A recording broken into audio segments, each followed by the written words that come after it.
Juste avant de lancer un nouvel épisode, je suis très heureux de donner la parole à quelqu'un qui travaille au quotidien avec la personne que vous allez entendre dans l'épisode d'aujourd'hui. Je veux parler de Thibaut Périllat, le fondateur de Lactic. Salut Thibaut. Salut Hermano, ravi de t'avoir aujourd'hui.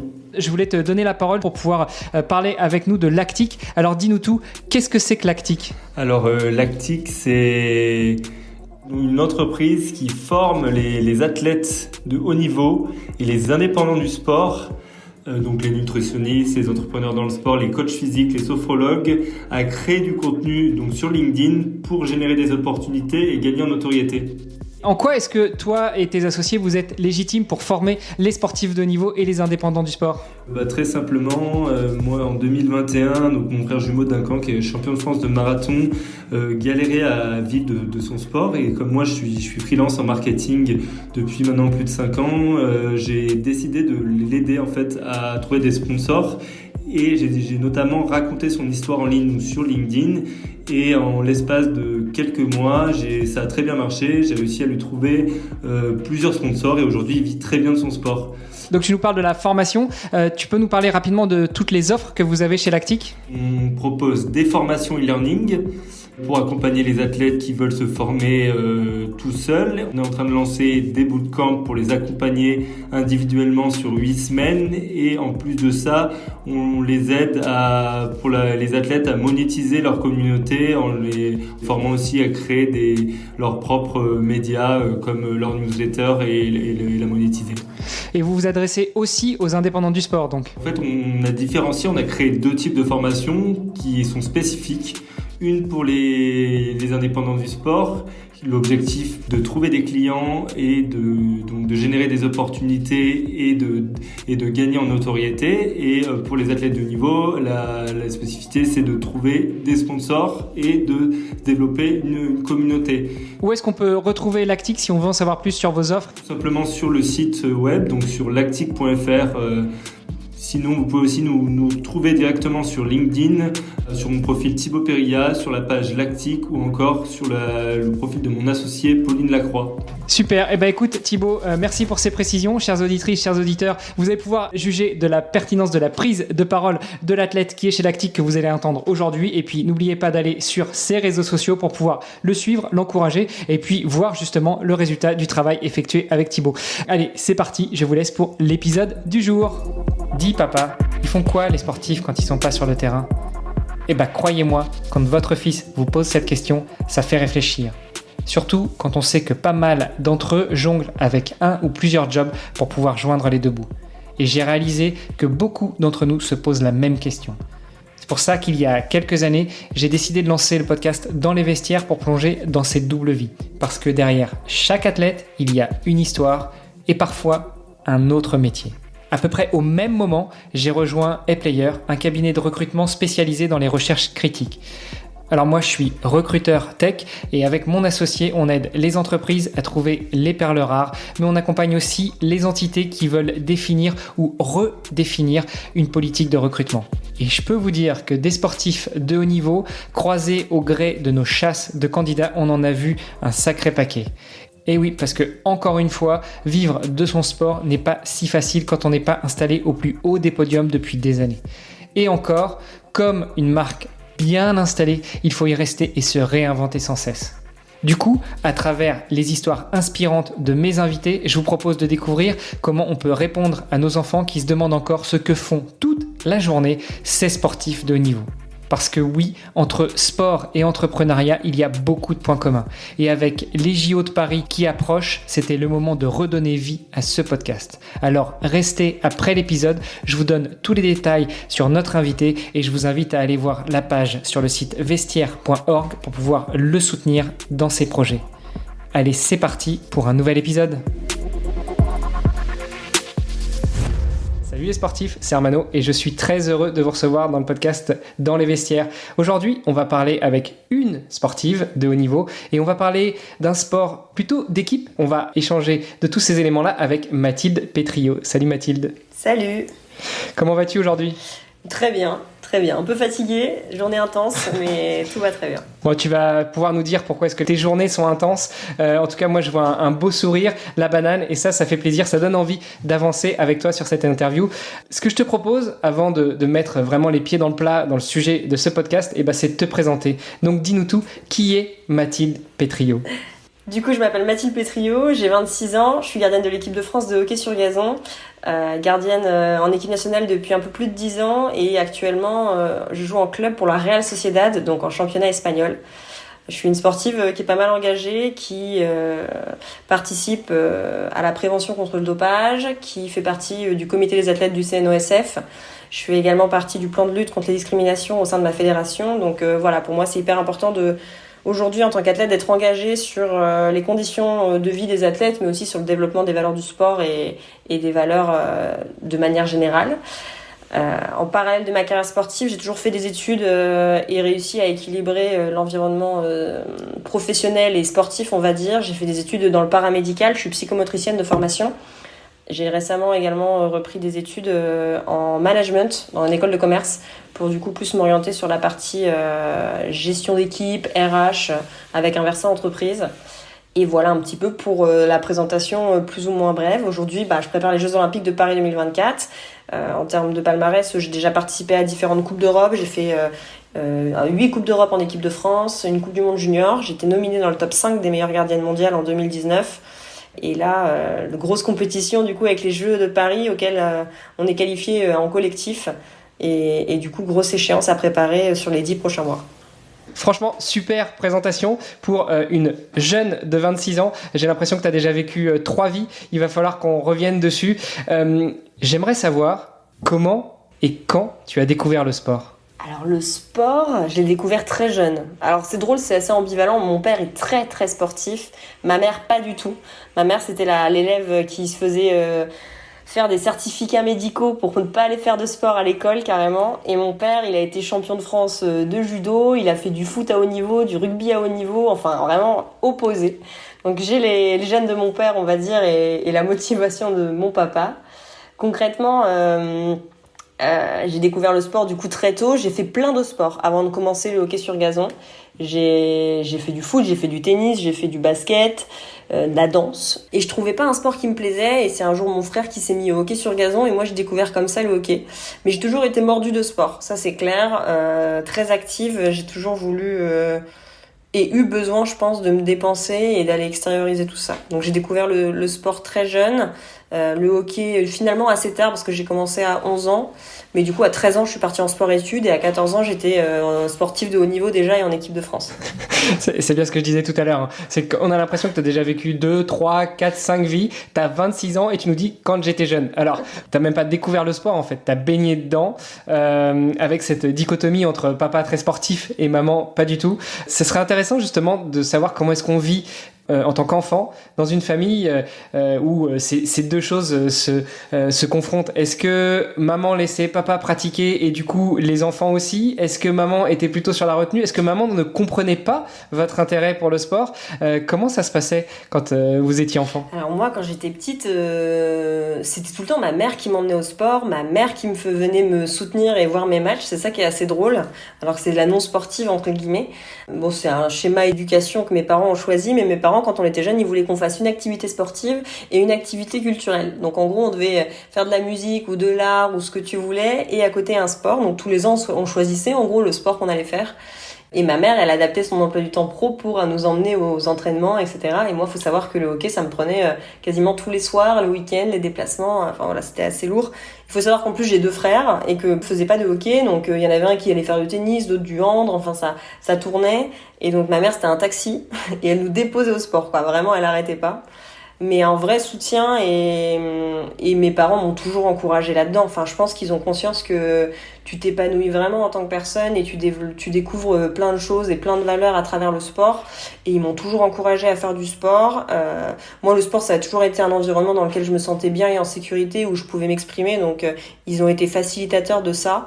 Et concrètement, quand j'ai eu l'occasion de partir en sport-études à 13 ans, ils m'ont encouragée. Alors que je pense qu'il y a des parents aujourd'hui qui seraient un peu réticents à laisser partir leurs jeunes pour l'année lycée, tout seul, à 300 bornes, en internat. Et ils m'ont pas poussé à le faire, mais ils m'ont encouragée et ils m'ont soutenu tout de suite, quoi. Là aussi, ça résonne, hein. Je voulais faire sport-études quand j'avais 16 ans en triathlon et c'est ma mère qui a dit non, Niette, tu pars pas de la maison. Donc tu peux pas savoir à quel point je t'envie, Mathilde.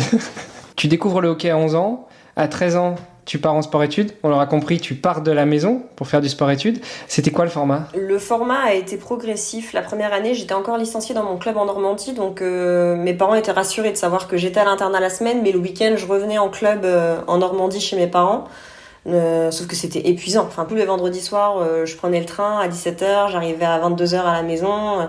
Samedi, j'étais chez mes parents. Dimanche, je jouais un match et je repartais. Enfin, c'était très sportif, trop fatigant pour moi. Et du coup, les années suivantes, je me suis inscrite dans un club dans le nord de la France, à côté de l'internat.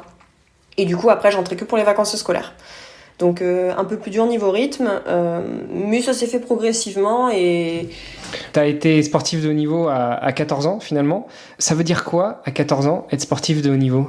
La définition du sportif de haut niveau, c'est quand t'es inscrit sur liste ministérielle. Donc, c'est quand t'es en équipe de France, plus ou moins. Bon, quand je dis que je suis sportif de haut niveau, c'est en gros, tu dévoues ton temps à ton sport et t'as des ambitions affichées et forcément, t'atteins des niveaux assez importants au niveau national et international.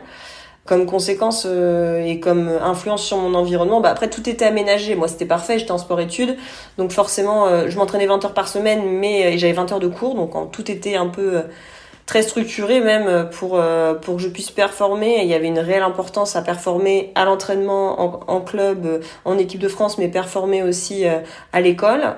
Donc j'étais pas mal encadrée par rapport à ça. Et de toute façon, c'était un peu le deal aussi avec mes parents. Ils m'ont laissé partir, mais ils m'ont dit, il faut que les résultats scolaires, ça suive, sinon c'est niette, tu rentres. Pour bien faire les choses, je me suis investie. Après, l'avantage, c'est que j'avais pas de difficultés scolaires non plus, donc ça a été pas trop difficile pour moi de suivre le rythme. Il y a des sportifs qui n'ont pas tenu, parce que forcément, le soir, t'as envie de dormir, t'as pas envie de faire tes devoirs, t'es crevé. Après, t'es 4 heures d'entraînement de la journée et t'es 7 heures de cours, mais tu fais avec. Parce que déjà, 14 ans, sportif de niveau, ça veut dire 4 heures d'entraînement par jour, en plus des cours dans la journée. Vous aviez pas un emploi du temps un peu adapté, c'est-à-dire cours le matin, entraînement l'après-midi, éventuellement séance de devoirs ou d'études dirigées dans la soirée ? Si, c'était plus ou moins structuré comme tu viens de le dire. Donc concrètement, l'emploi du temps typique, c'était on se réveillait le matin à 7h, on allait au petit-déj à 7h30, on avait cours sur place à l'internat de 8h à 10h, puis on s'entraînait de 10h30 à midi. Ensuite, on allait manger en vitesse, on se douchait et on partait au lycée l'après-midi de 14 à 17. On rentrait et on s'entraînait le soir de 18 à 20. On mangeait et on allait en études obligatoires de 21h à 22h. À 22h, il y avait le pointage, on devait être dans nos lits, dormir. Donc c'était ça en fait. C'était des boucles, on répétait ça quasiment tous les jours. Le mercredi, c'était plus light parce qu'on avait seulement cours le matin et l'après-midi, donc on faisait des récup, des séances de muscu, mais c'était moins intense. Et le vendredi soir, on partait en club, du coup, pour s'entraîner avec notre club. Mais ouais, c'était très intense et très encadré, finalement. Enfin, l'emploi du temps un peu militaire, comme je le disais, où t'as pas trop le temps de penser et de te dire est-ce que je suis fatiguée, je suis pas fatiguée. Mais en fait, non, t'y vas. Et ce qui est assez drôle, du coup, c'est que donc les vacances scolaires, je rentrais chez mes parents. J'avais 2 semaines à chaque fois. La première semaine, ma mère, elle dit tout le temps, j'hibernais. Mais en fait, je récupérais tout le sommeil que j'avais perdu pendant 5 à 6 semaines en cours et à l'internat. Et vraiment, j'hibernais, c'est-à-dire que je me couchais à 10h le soir, je me réveillais le lendemain à 14h. Et je faisais ça pendant une semaine. Parce que il me manquait du sommeil, j'étais épuisée. C'était un rythme effréné. Et c'est là que j'ai compris l'importance du sommeil dans ta récupération en tant que sportif. Enfin, qui est pour moi un des 3 points clés pour réussir à être bien, quoi. Ton sport-études, c'était un sport-études spécialisé pour les joueurs et les joueuses de hockey sur gazon, voire de hockey, ou c'était tout sport confondu ? Alors j'étais dans ce qui s'appelle un CREPS. Alors si je dis pas de bêtises, l'acronyme c'est Centre Régional d'Éducation Physique et Sportive. C'est une structure où en fait t'as un internat et après t'as différentes disciplines en fonction des pôles. Donc on appelle ça des pôles, c'est des sports qui sont représentés. Donc moi au CREPS de Wattignies, donc sud de l'île, il y avait plein de sports représentés. Il y avait l'escrime, la lutte, le volley, le basket, l'athlétisme, le tennis de table et le hockey, du coup. On était pas mal de sports, pas mal, donc différents sportifs à vivre ensemble, Ça crée des alchimies, ça crée des confrontations aussi, c'est assez particulier. Pas que spécialisé au hockey. Après, des sports-études, il n'y en a pas beaucoup. Les sports-études hockey en France, féminin, le Pôle France, du coup, il est à Lille. Donc, il y en a différents, mais à l'époque, moi, il y en avait qu'un pour les filles, et c'était à Lille, et un pour les mecs, c'était à Paris.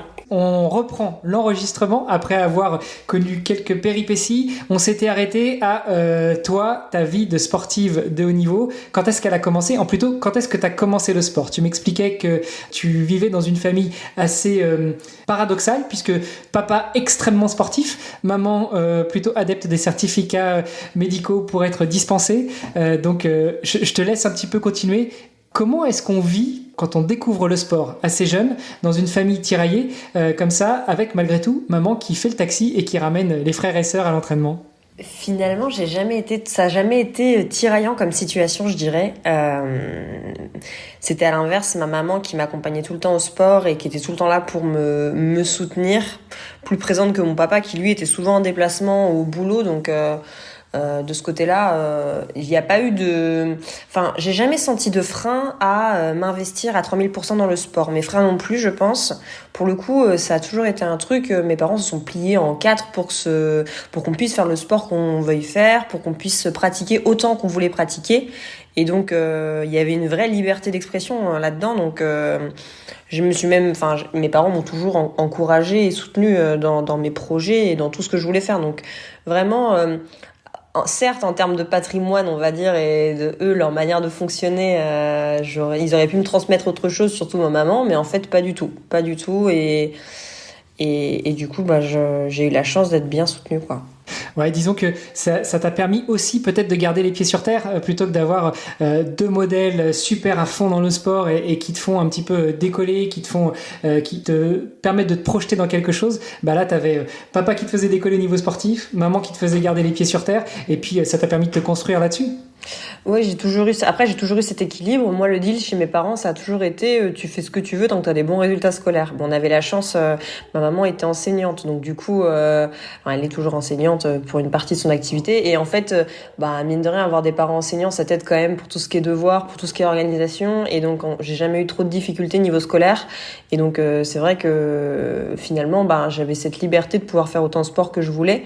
En termes d'équilibre, néanmoins, tu vois, je te le disais, moi, mes parents, ils avaient à cœur que je fasse une activité sportive et une activité, on va dire, intellectuelle, que ce soit, j'ai fait, par exemple, 8 ans de guitare en conservatoire, donc cours de solfège, la totale, mais j'aimais aussi beaucoup peindre, donc à la maison, j'aimais bien me poser aussi dans des temps calmes et faire la peinture avec les numéros. Je sais pas si tu connais, tu sais, t'achètes des grands tableaux et tu dois peindre dans les numéros, ça m'apaisait énormément. Et j'ai toujours réussi à trouver cet équilibre entre grosse activité sportive quand j'étais sur le terrain et en déplacement, et en même temps savoir me ressourcer et être posée quand j'étais chez moi. Encore aujourd'hui, je fonctionne beaucoup comme ça. Donc, Bon, un peu hyperactif quand même, légèrement sur les bords. Une certaine hyperactivité, mais qui sait se canaliser, tu vois. Je sais aussi être calme. J'aime bien avoir cette image quand je m'imagine de l'extérieur, être un peu la force tranquille, tu vois. C'est-à-dire, je suis très calme quand je peux être très calme. Mais par contre, quand je démarre, en effet, faut savoir me suivre, quoi. Alors pour l'instant, tu es la première sportive de sport d'équipe qu'on reçoit sur le podcast. Comment est-ce que tu gères finalement les individualités quand tu es dans un sport d'équipe ? Parce que tu prends un athlète, tu prends un nageur, tu prends un triathlète, il a soit un coach personnel, soit un coach pour l'équipe, et c'est finalement assez facile à encadrer. Que tu es le coach qui doit être près du terrain d'entraînement ou pas, il donne les instructions et on y va. Dans un sport d'équipe, au-delà de l'entraînement personnel de la sportive ou du sportif, il y a aussi toute la cohésion de groupe, toute la cohésion d'équipe. Donc comment est-ce qu'on gère ça, déjà quand on est jeune et puis après quand on évolue aussi ? Moi, j'ai un poste assez particulier en plus, parce que j'aime bien dire que je fais un sport individuel dans un sport collectif. Étant gardienne, forcément, c'est un peu différent niveau vie de groupe, la relation que j'ai avec les joueuses. Forcément, on s'entraîne tout le temps ensemble, on vit ensemble. Aujourd'hui, en équipe de France, on est tout le temps ensemble.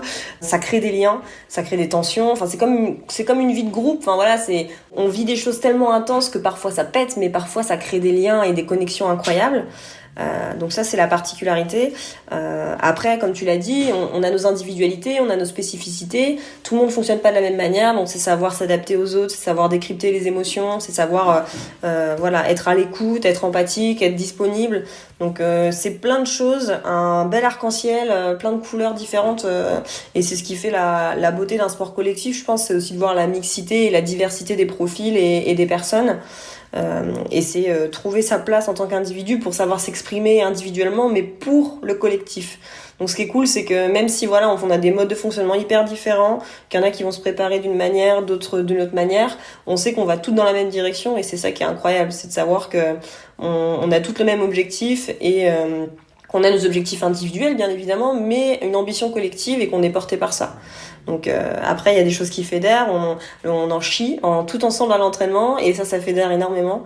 Enfin, c'est ce qui est incroyable dans un sport collectif finalement, c'est que t'arrives à créer des émulsions de groupe, avec ce sentiment d'appartenance aussi, qui est pas toujours, je pense, très porté dans les entreprises par exemple, mais dans un sport, on a le même maillot, quoi. Et en fait, mouiller pour le maillot, souffrir pour le maillot, c'est véridique, c'est vraiment ça. Et c'est ce qui fait une des forces et un truc incroyable dans le sport co, quoi. Ouais, et encore plus en tant que gardienne de hockey, parce que quand on connaît le poids de l'équipement que vous portez, le moindre déplacement te fait bien suer, bien mouiller le maillot, et pas que le maillot, je pense, non ? C'est pas si lourd, on pourrait penser de l'extérieur, mais sincèrement, les technologies évoluent et c'est vraiment pas très lourd. Enfin, je porte pas 10 kilos sur moi quand je mets mon équipement. Ergonomiquement parlant, c'est assez particulier et ça prend de la place, mais il faut apprendre juste à bouger avec, mais c'est pas si lourd. Je reviens justement sur le fait que tu sois gardienne de l'équipe de France de hockey sur gazon. Tu as toujours voulu être gardienne, ou au début t'évoluais un petit peu sur d'autres postes ? J'ai découvert le poste de gardienne assez tard, quand j'ai commencé le hockey. Quand j'ai joué au foot, j'étais pas gardienne, j'avais pas cet intérêt pour le but et la cage. Néanmoins, quand j'ai découvert le poste, ça a tout de suite matché. C'était le truc qui m'animait. Enfin, j'ai trouvé que j'avais un rôle différent, une importance au sein du collectif qui me plaisait, une notion de responsabilité. En plus, j'aimais pas trop le fond, l'endurance, et finalement, là, j'étais sur un poste qui était beaucoup plus tonique, où t'étais un peu absent dans ton monde, mais en même temps, il fallait répondre présent pour le collectif. Et j'aimais beaucoup cette notion-là. Bon, on y reviendra parce que, on le rappelle, tu es gardienne de l'équipe de France de hockey sur gazon. L'image que j'ai, moi, du gardien dans les sports où il y a des gardiens, que ce soit hockey sur gazon, hockey sur glace, football, handball, c'est pas forcément la personne la plus active pendant tout le match. Alors oui, il y a des phases d'activité, notamment quand le ballon, la balle, le palet arrive, mais en dehors de ça, pendant le reste du match, vous êtes pas mal en contemplation, enfin pas tellement en contemplation, mais en observation de la partie. Est-ce que je me trompe ou pas du tout ? Non, tu vois plutôt bien et tu comprends plutôt bien ce que c'est que le poste de gardien, j'ai l'impression. C'est vrai que t'as une vraie... c'est pas comment dire... C'est pas facile à expliquer, mais tout est pas tout le temps sur le même rythme. Il y a une vraie différence d'intensité, en effet, entre le moment où tu vas arrêter la balle, où la balle va rentrer dans le cercle même, où il va falloir que tu sois 100% focus, et quand la balle est très très loin, où justement il va falloir que tu rebaisses niveau attention. C'est impossible de toute façon d'être 100% attentif pendant la période d'un match qui est souvent d'une heure. Donc l'idée, c'est justement de savoir jouer sur les tendances, de savoir relâcher 100% la pression quand la balle est très loin, te remobiliser tout doucement quand la balle arrive de ton côté du terrain dans les 50, et quand la balle est dans les 22 et dans la zone, être 3000% prête à arrêter la balle. Donc faut savoir travailler là-dessus. Après, le gardien est quand même très proactif dans le jeu de manière générale. C'est quand même quelqu'un qui va énormément communiquer avec sa défense, qui va aider à structurer d'un point de vue offensif aussi le jeu. Bien évidemment, tu restes actif on va dire en termes de communication constamment durant le match. Après, c'est vrai qu'en termes d'activité musculaire et même d'éveil et de réactivité, ça, c'est quelque chose que tu arrives à travailler et à faire évoluer. J'ose même pas imaginer les shoots d'adrénaline que tu prends pendant une partie. Alors forcément, ça augmente beaucoup plus quand la balle, le palet ou autre arrive près de toi et que tu sais que là, tu vas avoir ton rôle à jouer. ton rôle, ton but, enfin justement ne pas laisser rentrer le but, mais comme tu dis, le reste du temps quand la balle n'est pas dans ta zone, tu dois être un petit peu plus détendu. Ça me rappelle quand même vachement le podcast, hein. Moi je suis en écoute hyper active pendant tout l'enregistrement et tu l'auras peut-être remarqué, les auditeurs l'auront peut-être remarqué aussi, quand c'est à mon tour de parler, des fois je bafouille un peu, je cherche mes mots parce qu'en fait c'est là où je relâche un peu la pression, donc c'est là où la balle repart de l'autre côté du terrain. On va revenir un petit peu là-dessus. J'aimerais rester sur toi et sur ta carrière sportive. Comment est-ce que tu as finalement construit cette carrière sportive? Donc à partir de 10 ans, si je ne m'abuse, tu rentres déjà dans une structure. À partir de 13, tu es sportif de haut niveau. Qu'est-ce qui se passe en fait entre la découverte, le moment où tu deviens sportif de haut niveau, le moment où tu rentres dans une structure? Qu'est-ce que ça veut dire aussi au niveau organisation familiale, au niveau logistique, au niveau de rester à la maison ou partir, intégrer un sport-études? Enfin, raconte-moi un petit peu tout ça. De toute façon, là, il y a beaucoup de questions dans ta question. Oui, il y a beaucoup de questions, c'est ma spécialité en général. Mais c'est pour te laisser piocher dedans. Oui, j'ai compris. C'est clair que de toute façon, quand tu es sportif de haut niveau, il faut être énormément organisé. Je pense que c'est la discipline et la structuration, le projet et tout ce que tu mets en place dans ta carrière, ça fait la force de ton projet et ça va construire énormément de choses et t'apporter énormément de choses. Alors, ce qui est drôle, c'est que c'est un peu l'œuf ou la poule d'abord, mais c'est comprendre. Moi, je suis quelqu'un qui est très organisé, qui a vraiment besoin de parfois tout maîtriser, être un peu dans l'hyper-contrôle. Je suis beaucoup dans la projection, dans l'anticipation, voilà, réfléchir à tout ce qui peut se passer. La question étant de savoir, est-ce que je suis comme ça de nature et c'est ce qui m'a amené à être sportif de haut niveau ou l'inverse, je ne sais pas. Mais ce qui est sûr, c'est que quand je suis partie à 13 ans, en effet, il a fallu être très organisé niveau rigueur. De toute façon, les journées étaient chronométrées. C'était tu vas en cours, tu vas au sport, tu reviens, tu te douches, tu repars en cours, tu repars au sport, tu fais 1 heure d'études et tu vas te coucher. Enfin, c'était très militaire comme organisation, le sport-études. Et derrière, j'ai un peu gardé ce rythme-là, on va dire. C'est quelque chose qui me drivait bien, qui me permettait à chaque fois de me dépasser, de me fixer de nouveaux objectifs, et c'est quelque chose qui me convenait bien niveau mood, on va dire. Donc en effet, c'est assez particulier comme rythme. Il faut savoir, je pense, se fixer des objectifs et être rigoureux. Pour moi, c'est hyper important. Enfin, après, c'est des choses toutes bêtes, mais je reviens un peu sur l'histoire de l'aspect militaire, mais enfin pour moi être à l'heure c'est quelque chose d'essentiel, c'est quelque chose d'hyper important, même ne serait-ce que d'être engagé. Quand tu t'engages sur quelque chose, dire je vais y être, je vais le faire, le faire c'est une évidence pour moi et c'est des choses qui font partie de pour moi une sorte de rigueur, une sorte de discipline que tu dois pas infliger, c'est un grand mot, mais que tu dois t'imposer en tant que sportif, tu vois, que tu dois t'imposer. Ouais, je comprends bien. On parlait justement en off tout à l'heure de nos problèmes de connexion Internet. On est obligé de reporter notre enregistrement. Ça avait l'air d'être rendre folle et moi aussi, ça m'a rendu fou, notamment quand l'Internet, cette fois-ci de mon côté, a planté et qu'on a dû redécaler l'enregistrement. Donc non, franchement, je peux tout à fait comprendre. Pour la petite anecdote sur l'histoire de l'œuf et de la poule, est-ce que tu es organisé parce que tu es sportif de haut niveau ou est-ce que tu as pu être sportif de haut niveau parce que tu es organisé? Moi, j'ai des problèmes de vue et j'ai été suivi par un grand ponte à l'hôpital américain à Paris et un jour le premier rendez-vous je suis arrivé avec mon dossier bien carré, bien complet. Le médecin m'a dit je regarde pas, je vous pose d'abord des questions, je vous ausculte et puis on verra après. Donc il fait son taf de médecin et puis après on se pose à son bureau et il me dit c'est marrant, hein. J'ai remarqué que les gens qui avaient même genre de problème que vous, souvent ils viennent avec des dossiers bien propres, bien structurés. Alors est-ce que vous avez des problèmes de vue et c'est un trait de votre caractère d'être organisé ou est-ce que vous êtes organisé par la force des choses parce que vous avez des problèmes de vue? Enfin bref, voilà. Encore une fois, on reboucle sur qui est de l'œuf ou de la poule à commencer à donner la dynamique. Ouais. Dans cette dynamique, toi, donc à 13 ans, tu intègres sport-études près de chez tes parents ou ça veut dire partir à l'internat et puis commencer déjà, entre guillemets, à voler tes propres ailes? Non, le sport-études, pour moi, il était loin de chez mes parents. Enfin, loin, c'est un grand mot. J'étais à 300 km. Mes parents sont en Normandie et je suis partie à Lille. J'ai fait quand je suis partie quand même de manière, on va dire, assez progressive. La première année, j'étais encore licenciée dans mon club. Donc, tous les week-ends, je rentrais chez mes parents en Normandie. Mais c'était trop de fatigue. Trop compliqué. Je partais après le lycée le vendredi, j'arrivais le vendredi très tard et finalement c'était pour rester le samedi toute la journée, le dimanche jouer en club et repartir, donc c'était trop lourd niveau fatigue, donc j'ai fait ça 1 an et après je me suis licenciée dans un club du Nord. Donc ça a sous-entendu pas mal de distance, forcément. Je rentrais chez mes parents que pour les vacances scolaires, et encore, parce qu'au bout d'un moment, t'es en équipe de France, donc les vacances scolaires, t'as stage équipe de France. Donc c'est vrai que j'ai appris à vivre sans mes parents, clairement. J'ai toujours, souvent, on me dit souvent que je fais plus mature que mon âge. On me le disait du moins quand j'étais assez jeune.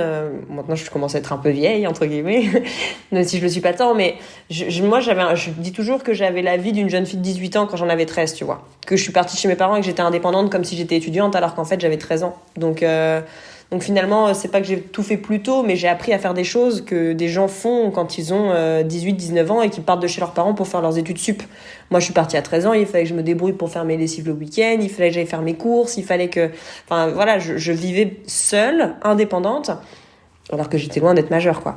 Et malgré tout, t'avais la chance entre guillemets, d'être dans un sport-études, donc d'être quand même encadré, d'être prise sous l'aile d'un staff, d'une équipe. Ouais. Et ça, c'est aussi quelque chose, j'imagine, que tu as apprécié quand il a fallu bouger. C'est, OK, le côté études, ça, c'était aussi la demande, l'exigence des parents, mais aussi le côté sportif avec tout le staff qui va avec. Donc, pas uniquement la possibilité de s'entraîner, mais les entraîneurs, les préparateurs physiques, les kinés, les physios.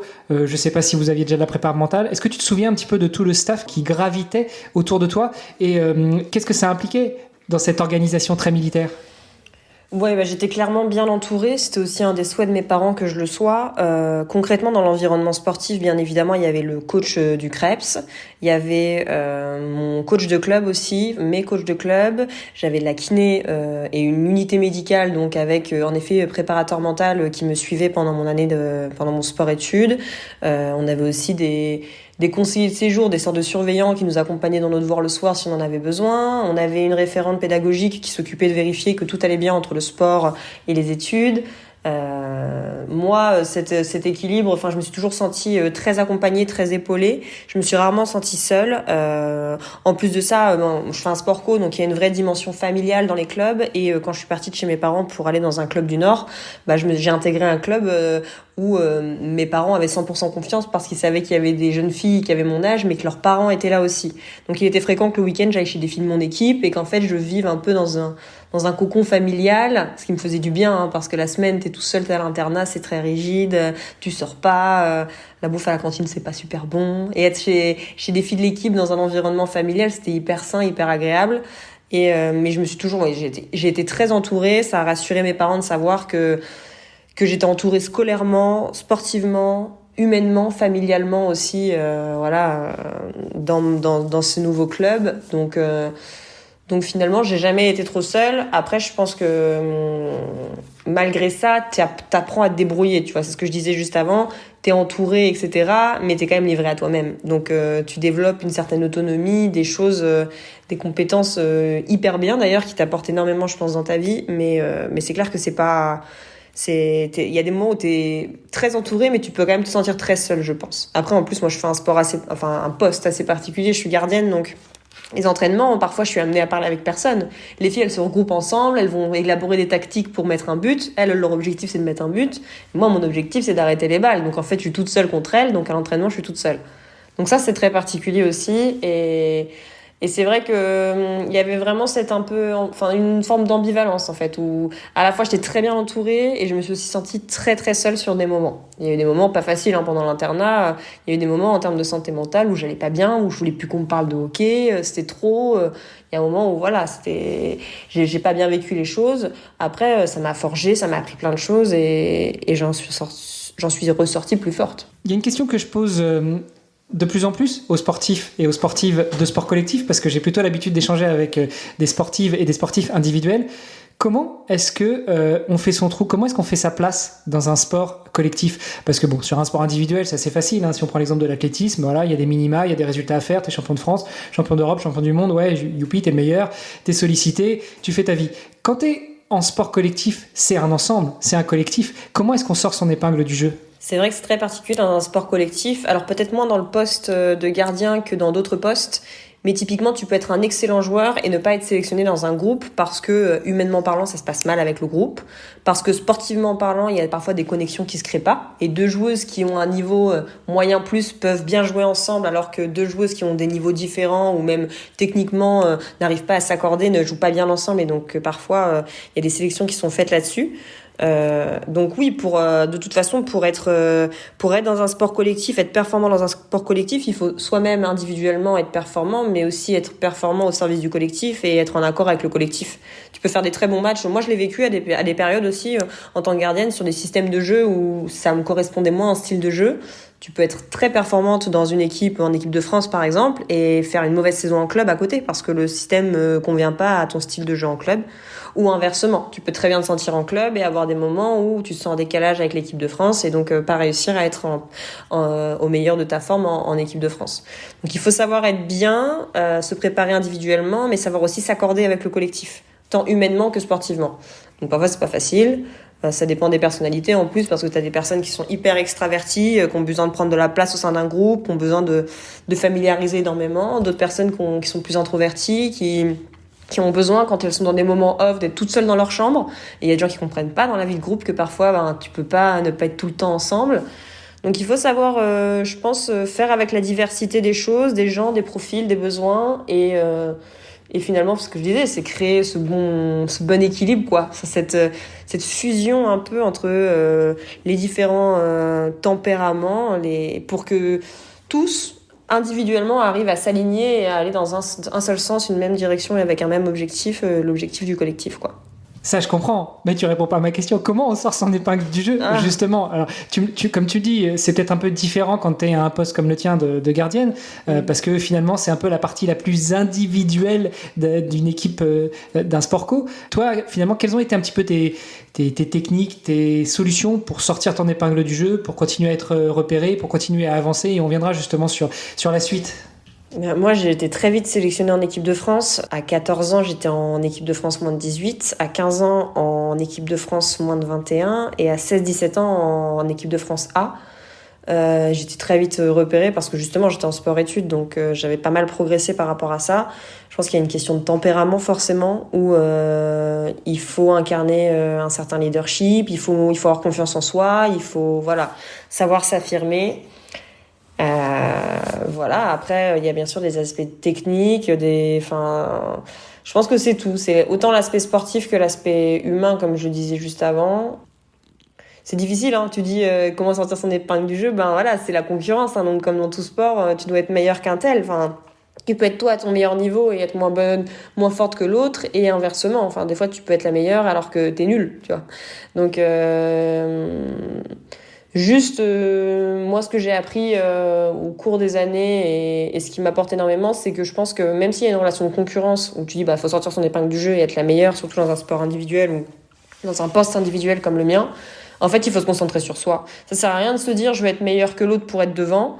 Tu peux avoir conscience que l'autre est meilleur ou parce qu'elle fait mieux ça, etc. que toi. Et donc, ça te donne des objectifs de travail, mais il faut surtout travailler sur toi, quoi. Et de savoir se remettre en question. Je pense que c'est un truc, moi, que j'avais du mal à faire avant, encaisser les reproches, les remarques un peu, alors que c'est des trucs qui peuvent te faire évoluer.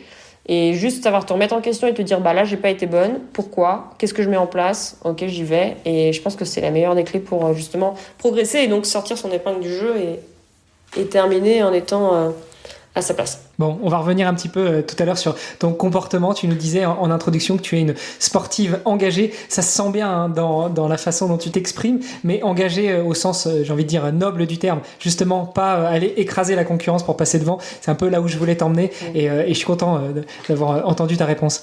14 ans, tu intègres l'équipe de France. Ouais. Comment est-ce qu'on se projette pour la suite? T'intègres l'équipe de France, ok. Et puis, c'est quoi les next steps, tout en essayant d'allier avec les études? Est-ce qu'à 14 ans, tu te vois déjà au JO de Paris 2024? C'est drôle parce que lors de mes attention, j'ai bien dit est-ce que tu te vois, j'ai pas dit est-ce que tu rêves des JO de Paris 2024. Est-ce que je me vois? Par rapport au jeu, de manière générale, il y a eu une vraie évolution en termes d'approche, on va dire, de l'événement. Ce qui est drôle, c'est que je me revois en fait lors de mes premières sélections. Je vois très bien en plus la salle où on était, c'est impressionnant. Cette discussion m'avait marqué. Où en fait notre coach en équipe de France nous avait présenté l'évolution de la Belgique, parce que la Belgique c'est donc un pays où le hockey est pas mal développé. Elles ont énormément évolué, surtout au niveau féminin. Enfin, au niveau masculin, c'est une des meilleures équipes du monde. Et en fait, ils nous présentaient l'évolution de la Belgique en disant voilà, la Belgique était là il y a quelques années, elles sont là maintenant, donc nous on veut travailler sur la même tendance et donc on veut faire évoluer. Et donc ils nous avaient fait un programme. Franchement, avec mon souvenir, je pense qu'on était en 2013. Et en fait, il était là en train de faire Coupe d'Europe 2018, Coupe d'Europe 2021, Coupe du Monde 2021, JO Tokyo, JO Paris 2024, tous les gens. Et vraiment, il était là en train de nous dire, regardez, et moi à l'époque, je rêvais d'aller en Coupe du Monde, donc en Coupe du Monde junior. Et c'était la target un peu. Mais je me rappelle avoir dit, les Jeux Olympiques quand même, c'est un truc de fou, quoi. Enfin moi, typiquement à l'époque, j'avais des posters de la gardienne de la Belgique qui avait fait les Jeux Olympiques dans ma chambre. Enfin, c'était un truc de malade. Et donc à l'époque, j'y pensais pas, j'en rêvais même pas, parce que pour moi, c'était pas du tout réaliste. Et progressivement, ça s'est dessiné. Quand tu fais une Coupe d'Europe, 2 Coupes d'Europe, que t'es qualifié pour une Coupe du Monde, tu dis ah ouais, j'ai fait une Coupe du Monde, j'ai fait une Coupe d'Europe, c'est cool. Ah ouais, Paris est candidat pour les Jeux. Ah ouais, donc on va être pays hôte. Ah ouais, c'est fou. Ah ouais, ce serait dingue qu'on soit qualifié. Ah on va dire je rêve des Jeux. Donc au début, c'était la campagne je rêve des Jeux, parce que c'était pas encore sûr qu'ils allaient avoir les Jeux Paris, donc on était beaucoup dans je rêve des Jeux, et une fois que Paris a eu les Jeux, c'était objectif Paris 2024, quoi. Donc on va se qualifier, puis on s'est qualifié.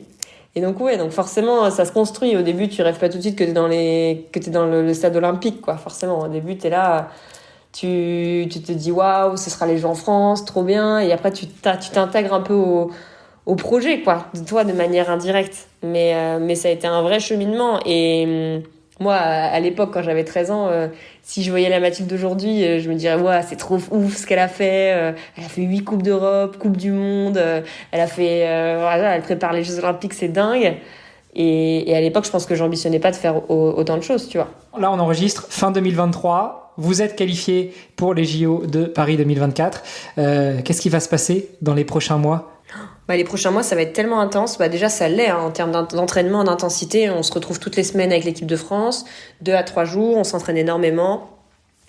Et on est en train de créer une émulsion autour de ce projet. Enfin là, on est dedans, on y va, on sait qu'on y va toutes. Après, forcément, toutes ne seront pas sélectionnées, mais on est toutes tellement investies dans le projet que c'est hyper agréable de voir ça. Enfin, il y a quelques années, on en était à faire des remarques sur qui a pas fait son programme physique cette semaine. Et là, on est tous en chier ensemble. On a toutes mis nos vies entre parenthèses, nos vies de côté pour préparer les Jeux Olympiques, qui est un événement incroyable. Donc, on sait que ça va être 10 mois hyper intenses, 10 mois hyper durs, 10 mois émotionnellement, forcément, qui vont nous apporter énormément de choses. Maintenant, c'est incroyable. Et forcément, la target, c'est Paris. Mais aujourd'hui, le chemin est incroyable. Enfin, je veux dire, le voyage fait aussi partie de l'objectif, et c'est ça qui est hyper bien, quoi. Souviens-toi, l'objectif, c'est pas la destination, c'est le voyage. Oui, tout à fait. Tu parles d'émotion. Est-ce que justement, quand on fait partie d'une équipe, d'un sport collectif, les émotions, elles sont aussi intenses que quand on se qualifie dans un sport individuel? Alors, c'est peut-être pas quelque chose auquel tu sauras répondre. Tu t'es évidemment pas qualifié dans un sport individuel, mais est-ce que de votre côté, ce que tu ressens, toi, en termes d'émotion, c'est quelque chose... Attends, je vais reformuler. Est-ce qu'il n'y a pas des jours où tu dis, en fait, on s'éclate, c'est cool, mais si on gagne ensemble. Si on perd ensemble. Et du coup, est-ce que vous arrivez à exacerber ces émotions ? Je pense que ça décuple davantage. Je pense que... alors clairement, quand tu as le contrôle sur toi-même, quand tu es en sport individuel, c'est-à-dire que ta défaite, elle est associée à tes performances, ta réussite, elle est associée à tes performances. L'avantage dans un sport collectif, c'est que tu peux ne pas être bon et tu peux te faire tirer par les autres, donc tu peux gagner même sans avoir performé individuellement. Et de manière inverse, tu peux individuellement faire perdre un collectif, ce qui est très compliqué aussi. Donc je dirais que l'intensité et le degré est décuplé. Donc en effet, quand tu gagnes en collectif, c'est 3 fois plus intense que quand tu gagnes tout seul, je pense, même si j'ai pas gagné toute seule beaucoup de fois dans ma vie, du moins sur des gros trucs sportifs. Mais je pense que également, si tu perds individuellement, c'est dur. Et je pense que si tu perds collectivement, surtout quand c'est ta faute individuellement et que tu fais perdre ton collectif, comme ça peut être le cas pour une performance de gardien, c'est d'autant plus dur. Ouais, mais on va dire que les gardiens, vous pouvez toujours dire que c'est la défense qui a merdé. Non, ça marche pas ça? Non. Bah non, il y a des petits ponts, il y a des balles de merde, il y a des trucs techniquement où bah non, tu peux pas. Non, oui. Non, j'ai essayé de te trouver des excuses, tu vois. On peut trouver des excuses. Après, on peut aussi réfléchir autrement et se dire que tout est arrêtable et que la défense arrête, mais que toi, ton taf, c'est d'arrêter la balle quand même. Typiquement, C'est ce week-end, nous, on a gagné 3-2 en club, tu vois. Les 2 buts que je prends, c'est des déviations. Donc, théoriquement, je pourrais me dire, bah, en fait, c'est les filles qui sont pas prises au marquage, donc c'est le problème de la défense. Sauf que, ben non, certes, c'est pas vraiment ma première responsabilité, mais j'aurais peut-être pu arrêter les balles autrement. Tu nous disais tout à l'heure que vous créez un collectif, vous créez une émulsion, vous vous entraînez beaucoup tout ensemble en équipe de France. Malgré tout, toutes ne seront peut-être pas sélectionnées, appelées. Là, vous êtes combien actuellement dans le groupe à vous entraîner tout ensemble? Je crois qu'on est un groupe de 24, exactement. 24 ou 25. Et il y en a que 16 qui iront au jeu, du coup. 16 qui iront au jeu, donc avec c'est 8 sur le terrain, enfin 8 titulaires et 8 remplaçants, ou comment ça fonctionne? Non, les 16 seront titulaires. En fait, sur les 16, il y aura donc un gardien et 15 joueuses. Les rotations se feront quand le coach souhaite pendant le match. Ça, il y a ces rotations, donc échange de joueurs en illimité. Et après, tu auras 2 réservistes, mais qui seront là, qui pourront rentrer seulement sur blessure. Et un gardien réserviste qui, lui, a un rôle un peu particulier parce que, pareil, il peut rentrer que si le gardien titulaire se blesse. Donc, ce qui est relativement rare en général. Donc, en gros, c'est 16 plus 3, donc 19 sur les 24 qui partent. Voilà. Dans le groupe actuellement, on est 4 gardiennes, donc il y en a une qui ne fera pas les jeux, une qui sera réserviste au jeu et une qui sera titulaire. On croise les doigts pour que ce soit toi la titulaire, évidemment. Ouais, bien sûr.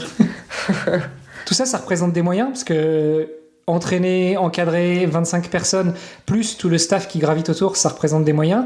Donc il y a les moyens collectifs pour le groupe, pour le collectif justement. Il y a aussi les moyens en individuel. Toi, à l'heure actuelle, comment est-ce que tu vis de ta passion, de ton sport ? Eh bien, malheureusement, je n'en vis pas, tout simplement. C'est une réalité. Je vis du hockey aujourd'hui grâce à mon club. C'est-à-dire que mon club, je gagne moins d'un SMIC, je gagne 700 € par mois. Avec mon club en Espagne. Et en équipe de France, je gagne pas du tout d'argent. On n'est pas rémunéré, on n'est pas payé. La fédération, c'est une petite association et malheureusement, ils n'ont pas les ressources pour nous payer. Donc, en tant que joueuse et joueur de l'équipe de France, on n'est pas rémunéré. On a des aides ministérielles, c'est des aides sociales que l'État donne à la fédération qui ensuite nous sont réparties à nous les joueuses et joueurs en fonction de nos statuts socio-professionnels, c'est-à-dire si nos parents nous aident, combien on gagne, si on travaille, etc. Ces aides, elles sont entre 0, parce qu'il y a les filles qui ont 0, et 300 € par mois à peu près. Voilà, donc moi j'ai à peu près 300 € par mois d'aide sociale. Donc en gros, j'ai 1 000 € pour vivre avec le hockey aujourd'hui. Ce qui est un peu chaud quand tu déduis toutes tes charges, ton loyer, voilà.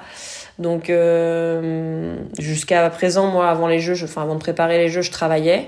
Et là, j'ai arrêté de travailler pour du coup me consacrer à 100% aux jeux. J'ai fait un crédit étudiant en attendant de trouver des partenaires. Et après, j'ai trouvé des partenaires là récemment qui du coup me permettent de pouvoir préparer l'année olympique sereinement. Mais c'est des partenaires qui vont être là qu'un an, donc ça rend pas le modèle périn pour la suite, quoi, malheureusement.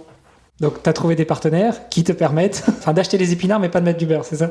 Si, là maintenant je peux mettre du beurre, du coup c'est bon.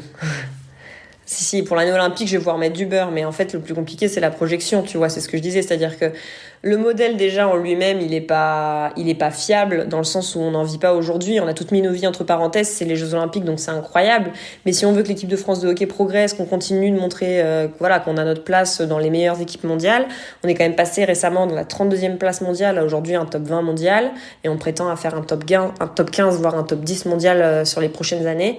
Il va falloir que le modèle économique change. On peut pas rester sans vivre de notre sport alors que ça nous prend tout notre quotidien. C'est impossible, malheureusement. Moi, j'ai bientôt 27 ans, je commence à me dire que j'ai aussi envie de créer une vie de famille, d'avoir une stabilité, de pouvoir vraiment être dans une situation confortable. Et en fait, aujourd'hui, je peux pas vivre de mon sport, donc c'est pas confortable, quoi. Alors que toutes les Jeux internationales que je côtoie dans mes clubs, etc., qui elles sont dans des sélections espagnoles, italiennes, argentines, belges même, et ben toutes sont payées en équipe nationale. et en club. Et donc en fait les deux combinés font qu'elles arrivent à en vivre, parce que quand tu gagnes 700 € en club, 700 € en équipe nationale, bah voilà, t'as plus d'un SMIC, c'est très correct. Aujourd'hui, vivre avec 1 000 € par mois, c'est pas possible. Enfin, c'est très très compliqué.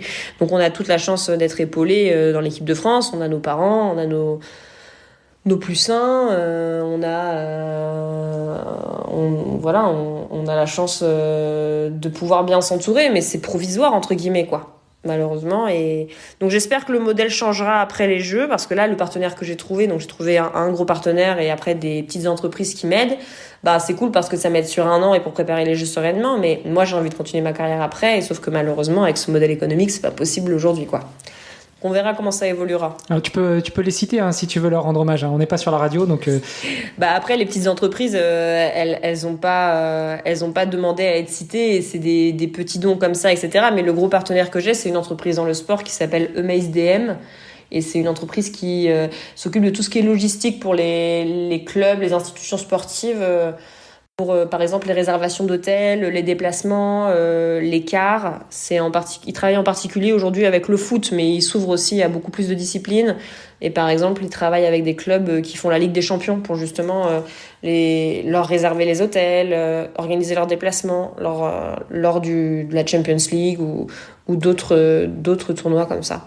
Donc c'est un prestataire rattaché au monde du sport. Ils sont hyper investis dans plein de valeurs que je partage avec eux. Donc c'est top quoi. On comprend effectivement que c'est un peu difficile de s'en sortir. Ça, c'est un partenaire individuel que toi tu as trouvé en plus des éventuels partenaires collectifs du groupe France ou de ton club. Oui, tout à fait. C'est un partenaire individuel. Ouais. On n'a pas de partenaire collectif. Enfin, les partenaires collectifs, c'est la fédération qui les a. Donc en fait, l'argent revient à la fédération, qui ensuite permet d'organiser des stages, etc. Et en termes de partenaires collectifs, on n'a pas de partenaire nous avec l'équipe de France féminine. Partenaire individuel, ça fait partie de tes chevaux de bataille, c'est un des axes de ta facette de sportive engagée. Tu nous disais effectivement en intro que tu te définirais comme une sportive engagée. Il y a d'autres sujets sur lesquels tu te bats, sur lesquels tu veux mettre certains points noirs en lumière? Oui, je suis engagée sur pas mal de sujets et il y a énormément de sujets qui me tiennent à cœur. Il est clair que la situation de manière générale du sport et des sportifs aujourd'hui, c'est quelque chose que j'essaie de défendre un maximum, pour rendre le sport féminin plus professionnel, avec plus de revenus, en dénonçant du coup les inégalités forcément. Je suis pas mal engagée au niveau de ma fédération. Je suis partie d'un groupe de lutte contre les violences et les discriminations aussi. En termes après, pour moi, tout est intimement lié, mais pour moi, à partir du moment où tu fais du sport, tu t'associes aux valeurs du sport et t'intègres des valeurs. Et tu dois porter ces valeurs. Pour moi, aujourd'hui, être un athlète, c'est pas juste être sur un terrain, c'est savoir parler et prendre la parole justement pour inspirer les jeunes, pour inspirer les entreprises, etc. Donc, j'essaie de dénoncer tout ça, de mettre en avant les difficultés aujourd'hui que rencontrent les athlètes pour justement faire évoluer les choses. Typiquement aussi la reconversion aujourd'hui, qui est quelque chose, un sujet hyper compliqué, assez tabou, assez peu évoqué, alors que c'est un vrai tournant dans une carrière de sportif, et qu'aujourd'hui les sportifs ils ont du mal à trouver des entreprises pour les accompagner sur leur fin de carrière. Il y a très peu d'entreprises aussi qui reconnaissent les compétences qu'on développe au sein du sport, alors qu'il y en a énormément et que ça peut énormément apporter à une entreprise. Donc ça, c'est quelque chose que je développe aussi énormément. Et après, sur tout ce qui, je le disais, forcément, valeur du sport. Donc je suis partie du comité des sportifs de l'AFLD, l'Association française de lutte contre le dopage, pour justement lutter et militer pour un sport propre et une équité dans le sport. Donc voilà, donc c'est plein de petites casquettes, plein de petits combats que je mène au quotidien, qui pour moi sont hyper importants et qui font l'éducation de manière générale des jeunes qui font du sport, la sensibilisation auprès des entreprises, auprès aussi des instances et des gouvernances du sport, pour justement faire évoluer le sport de manière générale, quoi. On l'aura compris, engagé et jusqu'au bout des ongles. Et puis tout ça, ça demande du temps, ça demande de l'implication. Et effectivement, si on pouvait essayer, en plus de minimiser l'aspect charge mentale lié à est-ce que je vais mettre du beurre dans mes épinards à la fin du mois, ça pourrait aider. Donc on le rappelle, hein, c'est aussi l'une des démarches dans laquelle s'est lancé le podcast Dans les vestiaires. Donc si vous voulez aller en savoir plus et soutenir Mathilde, direction vestiaire.org/Mathilde, comme ça vous pourrez en savoir plus et la soutenir. Tu parlais de reconversion. Je te demandais tout à l'heure si à 13 ans tu te voyais, tu te projetais aux Jeux Olympiques de Paris 2024. Tout à l'heure, tu nous disais que le modèle économique du hockey féminin en France est pas viable et que malgré tout, toi, tu aimerais continuer dans ce sport, tu aimerais continuer à évoluer, mais ça pose aussi la question de la reconversion. Toi, tu te vois où, comment, dans quelques années? Tu imagines comment ta reconversion? C'est très compliqué pour moi d'imaginer une reconversion aujourd'hui. Il y a énormément de sujets qui m'intéressent. Je pense que j'ai sincèrement envie de rester active dans le monde du sport. Là, je suis en train de créer un cabinet de conseil et d'accompagnement des sportifs justement dans la reconversion avec un ancien basketteur professionnel où l'idée c'est d'accompagner les entreprises dans avec leur politique de développement du sport, l'intégration des sportifs de haut niveau dans leurs équipes et du coup accompagner les sportifs dans leur reconversion. Donc ça c'est quelque chose qui me tient particulièrement à cœur et je me verrais bien bosser là-dedans. J'avoue que j'ai aussi des projets plus entrepreneuriaux liés au sport, aux compétences que j'ai pu développer dans le monde du sport et aussi en lien avec ma casquette de psychomotricienne, donc ce métier paramédical que j'ai fait, associé au bien-être en entreprise. La psychomote, ça nous apporte énormément d'outils en termes de création de jeux, de formation, en termes d'accompagnement sur l'humain. Et je me verrais bien créer un concept innovant d'intervention d'entreprise de sportifs associant des escape games et des conférences. Voilà, il y a pas mal de choses qui me plairaient. Je pense que ce que je sais, c'est que j'ai envie de transmettre, d'accompagner et d'être toujours en lien avec le monde du sport et ses valeurs. Après, on verra comment ça se construira. Je t'avoue que pour l'instant, c'est 100% focus pour les Jeux. Donc, mais voilà, j'ai pas mal d'idées dans la tête, pas mal de gens aussi qui sont prêts à m'accompagner dans cette après-carrière. Donc, je pense que je finirai par trouver ma voie, à voir comment je construis tout ça. On te souhaite bon courage déjà pour la petite fête de campagne de cet été là, à Paris, le petit truc qu'on appelle les Jeux Olympiques. Forcément, vous allez tout défoncer et puis on va suivre ça de près. On te souhaite aussi bon courage pour, dans quelques années, le plus tard possible, ta reconversion. Et puis on suivra tout ça avec attention. Est-ce qu'on a fait le tour ou est-ce qu'il y avait d'autres messages que tu voulais passer ? Non, on a fait le tour. Très contente d'avoir pu échanger avec toi et te partager les coulisses et l'intérieur du vestiaire de ce poste de gardien qui est un poste très particulier et du monde du hockey de manière générale. Voilà. Merci de tes questions, de ton temps et très heureuse d'avoir échangé avec toi. C'était un plaisir partagé. On a réussi à tenir jusqu'au bout de l'interview. J'ai encore 2 petites questions pour toi.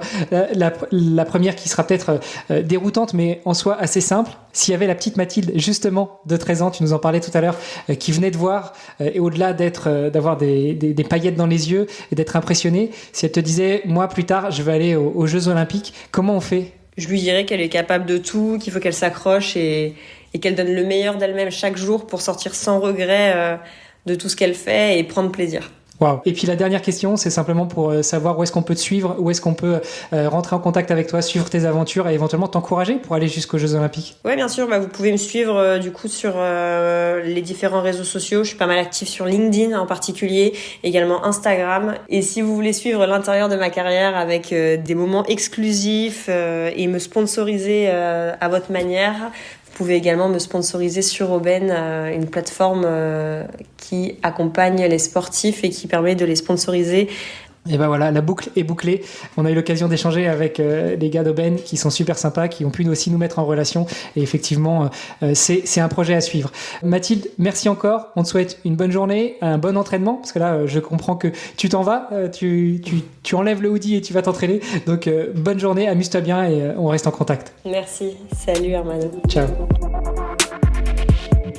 Alors, vous avez apprécié l'épisode ? Derrière chaque médaille, chaque record, il y a une histoire et j'espère que vous avez apprécié celle de Mathilde Pétriot. Venez nous raconter ce que vous en avez pensé sur les réseaux sociaux du podcast. Tous les liens sont dans les notes de l'épisode. Et surtout, n'oubliez pas de visiter vestiaire.org/Mathilde pour en savoir encore plus sur Mathilde Pétriot et nous aider à la soutenir financièrement dans ce magnifique double projet sportif. Vous pouvez également la retrouver sur aubaine.fr. C'est grâce à vous que Mathilde trouvera toutes les ressources pour travailler dur et atteindre ses objectifs, à savoir aller avec l'équipe de France jusqu'au JO de Paris 2024. Est-ce que la philanthropie sportive, ça vous parle ? Eh bien, c'est notre mission sur le podcast Dans les vestiaires. On vous fait découvrir les athlètes qui se battent chaque jour pour la gloire de leur nation. Mais ils ont besoin de vous, comme je viens de vous le dire. Et chaque soutien compte. On est 100% transparent. 1 euro donné égale 1 euro pour l'athlète. Allez, rejoignez-nous dans cette aventure sportive unique. En attendant, entraînez-vous bien, sportez-vous bien, prenez soin de vous et on se retrouve dans une semaine pour un nouvel épisode. Salut les sportifs!